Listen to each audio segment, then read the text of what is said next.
السلام علیکم۔ رب اشرح لی صدری ویسر لی امری واحلل عقدۃ من لسانی یفقہوا قولی ربی زدنی علما۔ اعوذ باللہ من الشیطان الرجیم، بسم اللہ الرحمن الرحیم۔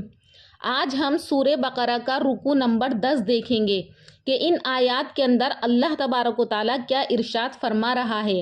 وَإِذْ أَخَذْنَا مِيثَاقَ بَنِي إِسْرَائِيلَ، اور جب ہم نے لیا وعدہ بنی اسرائیل سے، لا تعبدون الا اللہ، کہ تم عبادت مت کرنا سوائے اللہ تبارک و تعالیٰ کے کسی کی بھی، وبالوالدین احسانا، اور ماں باپ کے ساتھ اچھا سلوک کرنا، وذی القربیٰ، اور اپنے رشتہ داروں کے ساتھ، والیتامیٰ، اور یتیموں کے ساتھ، والمساکین، اور محتاجوں کے ساتھ، وقولوا للناس حسنا، اور کہنا سب لوگوں سے اچھی بات، یعنی لوگوں کے ساتھ اچھا سلوک کرنا، وَأَقِیمُوا الصَّلَاةَ، اور نماز کو قائم کرنا، وَآتُوا الزَّکَاةَ، اور زکوٰۃ کو دیتے رہنا، ثُمَّ تَوَلَّیْتُم، پھر تم سب کے سب پھر گئے، إِلَّا قَلِيلًا مِّنکُم، مگر یہ کہ ان میں سے تھوڑے ہی تھے جو کہ ایمان لے کر کے آئے تھے، وَأَنتُم مُعْرِضُونَ، اور تم ہی تھے پھرنے والے۔ اس آیت کے اندر اللہ تبارک و تعالیٰ بنی اسرائیل کو وہ وقت یاد دلا رہا ہے کہ جب ہم نے توریت میں ان سے، بنی اسرائیل سے، یہ عہد لیا تھا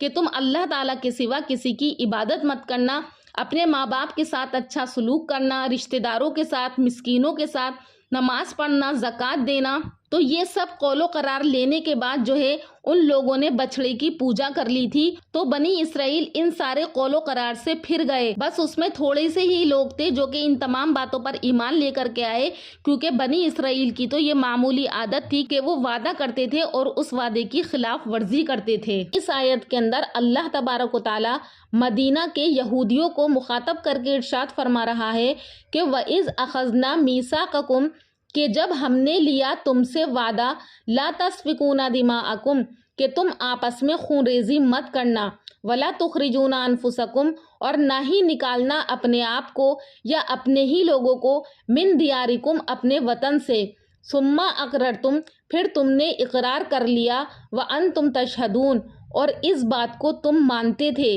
ثم انتم ہؤلاء،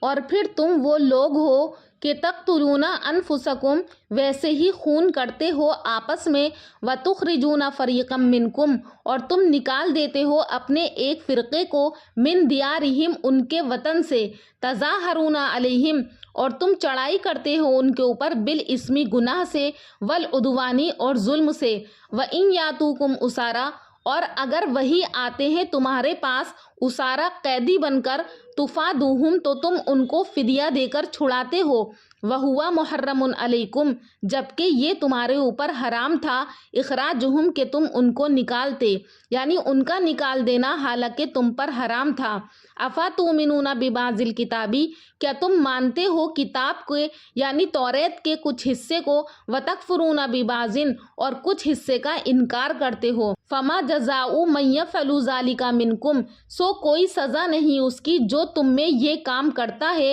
الا خزی فی الحیات الدنیا، مگر یہ کہ اس کے لیے رسوائی ہے دنیا کی زندگی میں، ویوم القیامت، اور قیامت کے دن، یردون الی اشد العذاب، وہ پہنچائے جائیں گے سخت سے سخت عذاب کی طرف، وما اللہ بغافل عما تعملون، اور اللہ تعالیٰ بے خبر نہیں ہے تمہارے کاموں سے۔ اللہ تعالیٰ دیکھتا ہے جو کچھ ہم کرتے ہیں، اللہ تعالیٰ پوری دنیا کو دیکھتا ہے جو وہ کرتے ہیں۔ ان آیات کے اندر اللہ تبارک و تعالیٰ مدینہ کے یہودیوں کو مخاطب کر کے فرما رہا ہے، یہاں پر ان لوگوں نے پہلے حکم کو تو چھوڑ دیا، یعنی اللہ تعالیٰ نے ان سے یہ کہا کہ تم قتل مت کرنا، انہوں نے اس حکم کو تو چھوڑ دیا، لیکن تیسرے حکم کا اہتمام کرنے لگے، اور اس کی صورت یہ ہوئی کہ اہل مدینہ میں دو قومیں تھیں، ایک اوس اور دوسری خزرج، یعنی دو قبیلے مدینہ کے اندر آباد تھے، اور ان دونوں قبیلوں میں آپس میں دشمنی رہتی تھی، اور کبھی کبھی تو قتل و قتال کی نوبت بھی آ جاتی تھی، یعنی اتنی سخت دشمنی تھی۔ اور مدینہ کے آس پاس میں یہودیوں کی دو قومیں رہتی تھیں، جن میں سے ایک کا نام بنی قریظہ اور دوسرے کا نام بنی نذیر تھا۔ یہ دونوں قومیں وہاں پر آباد تھیں۔ اوس اور بنی قریظہ کی باہم دوستی تھی، اور خزرج اور بنی نذیر کا آپس میں دوستانہ تھا۔ جب اوس اور خزرج میں باہم لڑائی ہوتی تو دوستی کی بنا پر بنو قریظہ تو اوس کے مددگار ہوتے اور بنو نذیر خزرج کی طرفداری کرتے، تو جہاں اوس و خزرج مارے جاتے تو ان کے دوستوں اور حامیوں کو بھی یہ مصیبت پیش آتی تھی، اور ایسا ہی اس کے برعکس ہوتا تھا۔ البتہ یہود کی دونوں جماعتوں میں سے اگر کوئی جنگ میں قید ہو جاتا تو ہر جماعت اپنے دوستوں کو مال پر راضی کر کے اس قیدی کو رہائی دلانے کے لیے تیار رہتے تھے۔ اگر ان سے پوچھتا کہ تم ایسا کیوں کرتے ہو، پہلے تو مطلب کیا کہتے ہیں اپنے دوستوں کو نکالتے ہو اپنے وطن سے، پھر جب وہ قید ہو کر تمہارے دوستوں کے پاس جاتے ہیں تو تم ان کا فدیہ دے کر ان کو چھڑا لیتے ہو، تو وہ جواب دیتے تھے کہ قیدی کو رہا کرا دینا ہم پر واجب ہے،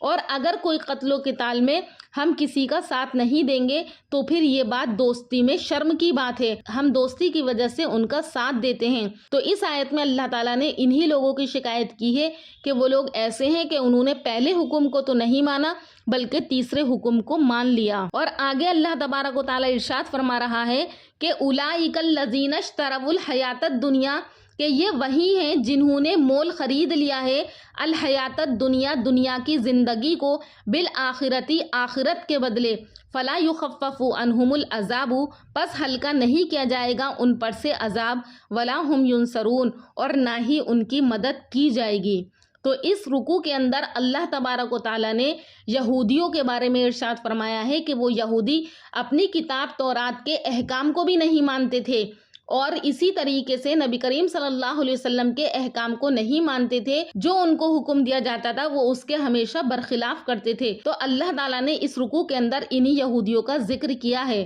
قرآن کریم کی تفسیر کو بیان کر کے میرا مقصد آپ لوگوں کو قرآن کریم کا میسج دینا ہے کہ اللہ تبارک و تعالیٰ قرآن کریم کے اندر کیا فرما رہا ہے۔ تو اللہ پاک سے دعا ہے کہ اللہ پاک ہم سب کو قرآن کریم کو سمجھ کر پڑھنے والا بنائے اور اس پر کہنے سننے سے زیادہ عمل کرنے کی توفیق عطا فرمائے۔ انشاءاللہ پھر ملاقات کروں گی ایک اور نئے ویڈیو کے ساتھ، تب تک کے لیے اللہ حافظ۔